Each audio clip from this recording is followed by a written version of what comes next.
escribir una historia sobre la violencia política del Perú.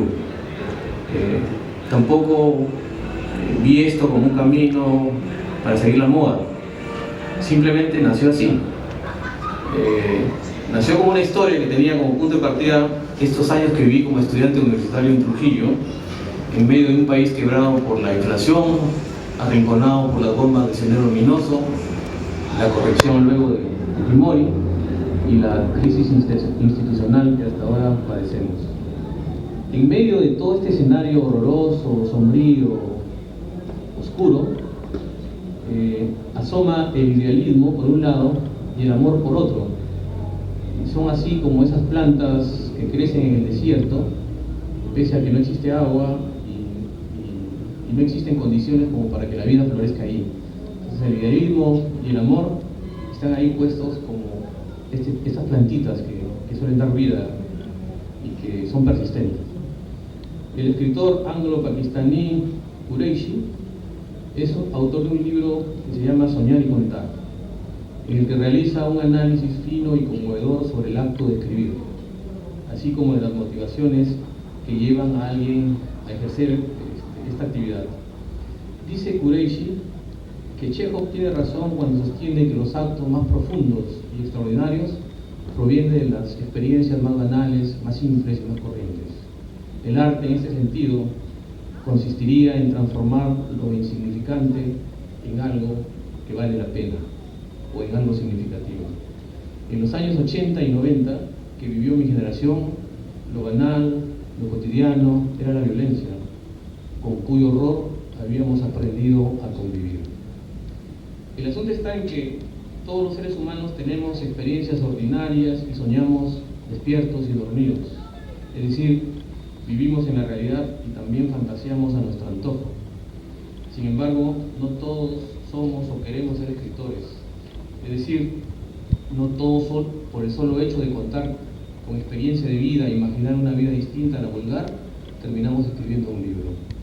Quienes lo hacemos por necesidad, por urgencia, por deseo imperioso de saldar una deuda con nuestro pasado, con nuestros miedos y con nuestras creencias más profundas, las cuales se forman por lo general en la existencia común y corriente, no en lo extraordinario como algunos podríamos creer. Para escribir un libro hay que prepararse emocional e intelectualmente. Siempre quise ser novelista. Sin embargo, por años solo había podido escribir poesía y vivía postergando el proyecto de una novela que fuera al mismo tiempo un tributo y un acto de comprensión sobre los ideales que marcaron a los jóvenes peruanos entre los años 80 y 90. Las ganas me sobraban, pero como digo, nunca me atreví a escribir una historia larga, una historia de ficción que comprometiera mi cuerpo y mi alma. En los años en que asediaba la novela, sentía también que me faltaba el conocimiento técnico y la experiencia vital para poderme escribir una, hasta que hace unos años me atreví por fin y salió lo que salió.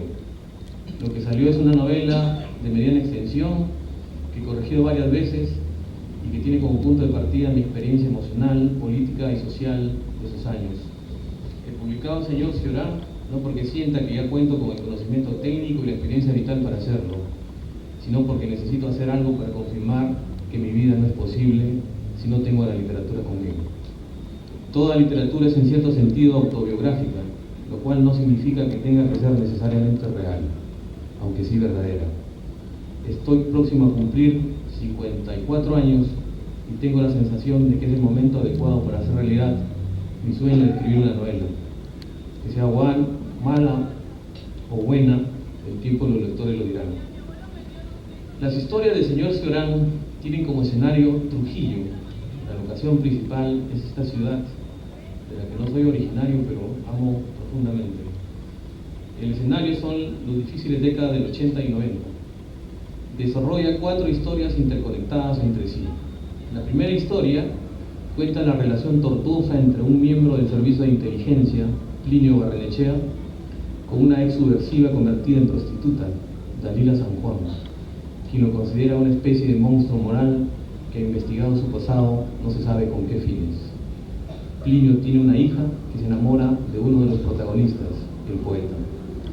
La segunda historia presenta el drama de 2 grupos de estudiantes soñadores o inconformes que quieren cambiar el mundo, pero el miedo los paraliza y termina cambiándolos a ellos.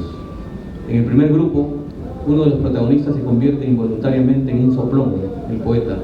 Otro muere en una persecución policial, Aquiles Merino, mientras que los otros, Fausto Pinillo, Facundo Arrieta y Camilo Barbarán, terminan presos. En la clandestinidad, ellos usan la expresión señor Surán para identificarse, pues creen que este filósofo los ayuda a tener los pies sobre la tierra. El santo y seña lo ha elegido el poeta, amigo y cómplice de estos. El otro grupo de idealistas está integrado por Malena Amador, Vladimir Cubas y Santiago García, quien tras la delación del poeta y la muerte de Aquiles, a quien también conocen, huyen a Asia y Europa, pues temen que la policía los capture por su amistad con los subversivos.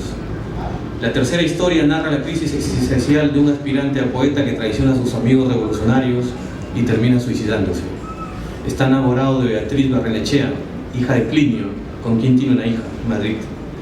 Deja unos manuscritos que Beatriz descubre a su muerte, donde él expresa su inconformidad con el mundo y su admiración por Cioran, un escritor al que ha leído y con el que tiene muchas afinidades, sobre todo en su visión acerca del sinsentido de la vida. La cuarta historia cuenta dos historias de amor: la relación entre un periodista y la mujer de su juventud, penosa y ganosa, amor que los conduce al exilio en Europa, donde ellos presumen que serán felices y donde de algún modo se encontrarán con el fantasma del portugués Fernando Pessoa, a quien el narrador ama hasta el llanto. Ellos conocen a los estudiantes idealistas, aunque nunca han participado de la acción revolucionaria. La otra historia es la de Santiago García y Maite Revueltas, quienes se aman, pero no pueden vivir juntos porque primero vive atormentado por sus remordimientos e indecisiones del pasado. Todos estos personajes están animados, como en efecto ha dicho Carlos Arámbulo, por el cinismo, pero también por una doble vida, ¿no? Una vida que los impulsa de un lado a querer materializar sus sueños del idealismo revolucionario y por otra, por una visión pragmática que los paraliza, los convierte en unos cobardes y en algunos casos los conduce hasta una situación extrema, como el caso del poeta, que se vuelve un soplón. Y se vuelve un soplón porque las circunstancias lo empujan a desempeñar este papel. Pero este personaje es probablemente el personaje, en cierta forma, el más débil, el más endeble y el más puro, en cierta forma, de todos. Para mí el más cínico es el miembro del servicio de inteligencia, que es un hombre que sabe adaptarse a cualquiera de las circunstancias y todas las asume de una visión fría, ¿no? Hasta que finalmente es liquidado por una de sus amantes. Y bueno, no cuento más la historia porque si no ya no lo van a leer, no van a comprar el libro. A manera de anécdota solo